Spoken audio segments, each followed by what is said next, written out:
En Uruapan, el asesinato del alcalde Carlos Manso no fue solo otro ataque contra un político, fue un golpe que encendió todas las alertas porque detrás del tirador empezó a aparecer algo más grande, una red regional donde crimen organizado y poder local se cruzan desde hace años. Según autoridades e investigaciones recientes, el caso apunta a una célula afín al CJNG y a una cadena de mando que no nació de la noche a la mañana. Sí, hoy esa ruta lleva a un apellido que pesa en tierra caliente, los hermanos Álvarez Ayala. Y lo que vamos a contar es cómo su historia, criminal y política al mismo tiempo, termina conectada con el crimen que sacudió a Michoacán. Carlos Manso llegó a la alcaldía de Uruapan con un discurso que para muchos sonaba a reto directo: cerrar espacios al crimen organizado, frenar la extorsión y recuperar control institucional en una región donde los grupos armados llevan años disputándose territorio. En sus últimos meses como alcalde,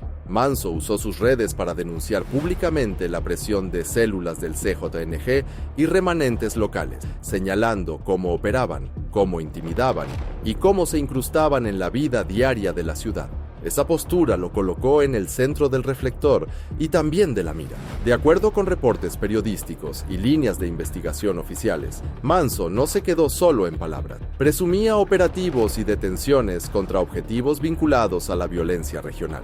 Entre esos golpes se menciona la captura de operadores locales del CJNG, que, según autoridades, afectaban rutas, cobros ilegales y control territorial en Uruapan. Cada aseguramiento era una señal de que el municipio no iba a ceder sin pelear.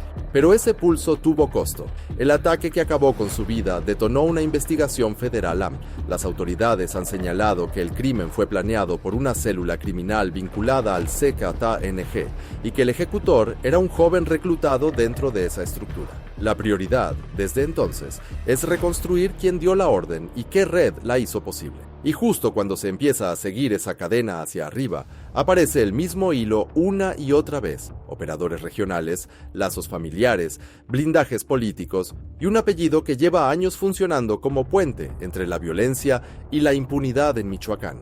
Ahí es donde entran los Álvarez Ayala. Cuando la investigación del caso Manso empieza a subir de nivel, aparece un hilo que no es nuevo en Michoacán.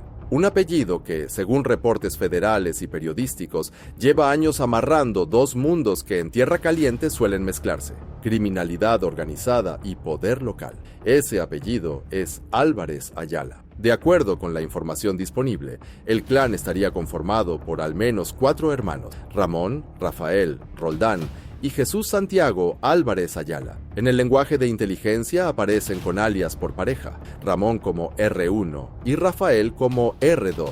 Y ahí viene lo delicado: ambos han sido identificados en distintos momentos como piezas de confianza dentro de la estructura del CJNG en Michoacán, con influencia operativa en la región. Los reportes que los colocan en ese nivel no hablan de mandos menores, hablan de operadores regionales que, en etapas anteriores, habrían coordinado violencia, expansión territorial y reacciones armadas del cártel en el occidente del país. En otras palabras, no solo movían gente, movían decisiones. Pero la familia no se explica solo desde lo criminal.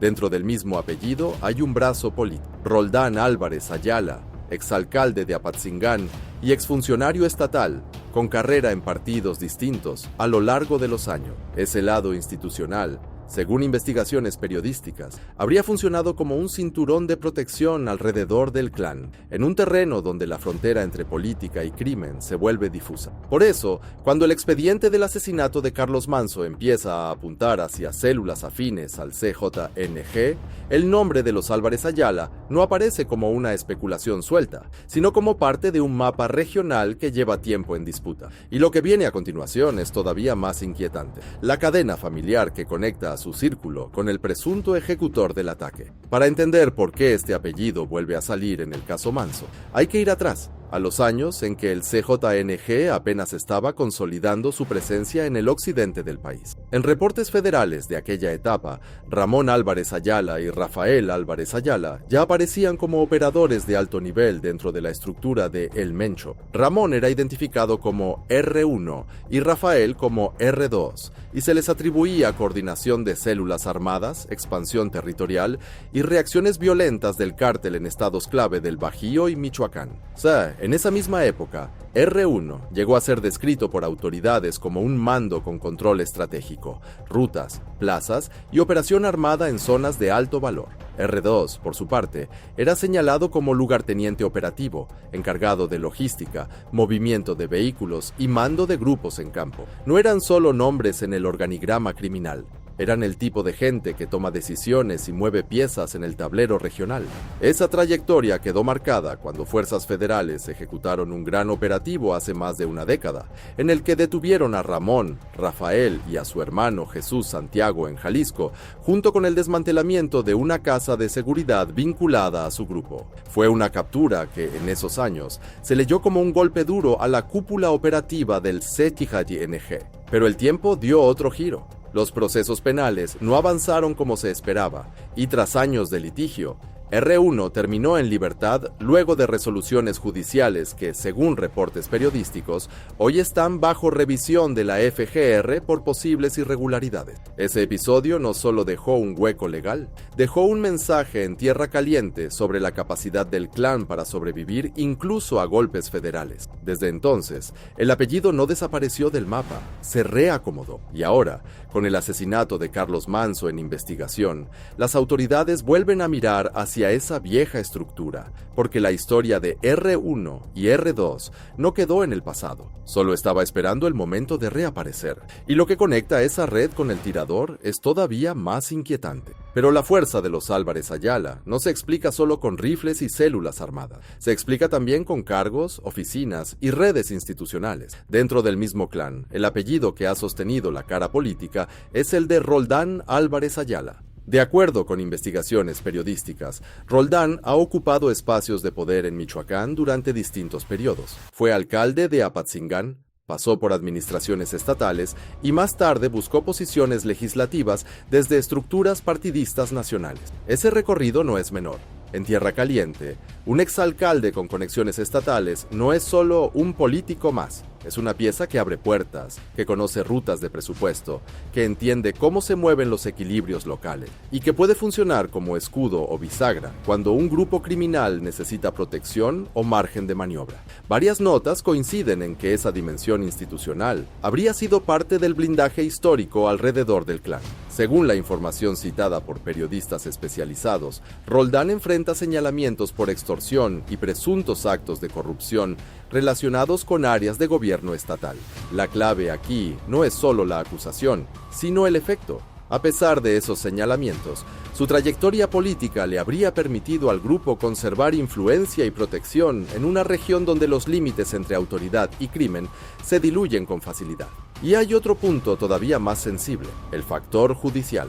Los mismos reportes describen una historia repetida en el occidente del país.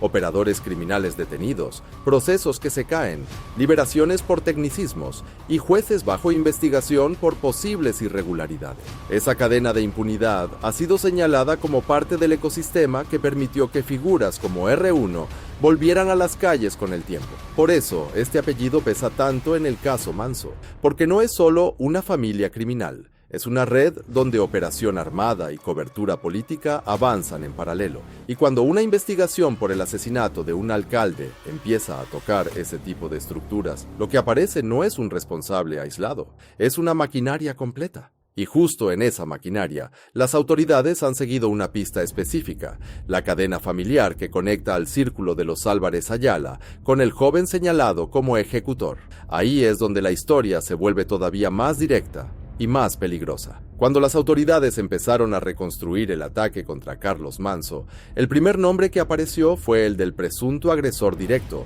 un joven identificado en reportes oficiales y periodísticos con el alias de El Cuate. Distintas investigaciones lo describen como originario de la región de Apatzingán y reclutado dentro del entorno del CJNG en Tierra Caliente. Pero lo más relevante no fue solo su perfil, sino su conexión familiar.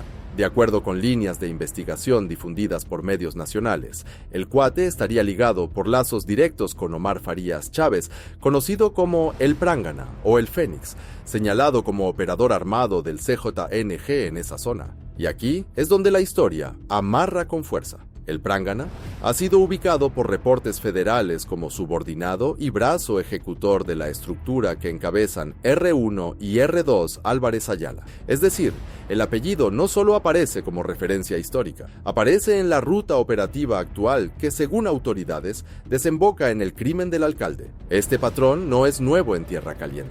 Las redes criminales que sobreviven por años suelen depender de lazos de sangre y círculos cerrados de confianza para ejecutar acciones de alto impacto. Un joven dentro del mismo árbol familiar es, para ellos, alguien confiable, alguien que no traiciona, alguien que obedece. Así se entiende por qué el ejecutor no llegó solo como un tirador aislado, sino como parte de una cadena que viene de arriba. Y mientras el caso seguía subiendo en esa línea, las piezas empezaron a cuadrar en otra dirección todavía más fuerte. La planeación del ataque habría sido coordinada por mandos que operan bajo el paraguas de R1, según información revelada por el propio Gabinete de Seguridad. En otras palabras, el apellido no aparece por casualidad, aparece porque en la lógica de esta red, la orden, la logística y el ejecutor forman parte del mismo engranaje. Y justo cuando la autoridad llega a esa conclusión, surge otra pregunta que cambia el tamaño del caso. ¿Quién coordinó la operación en campo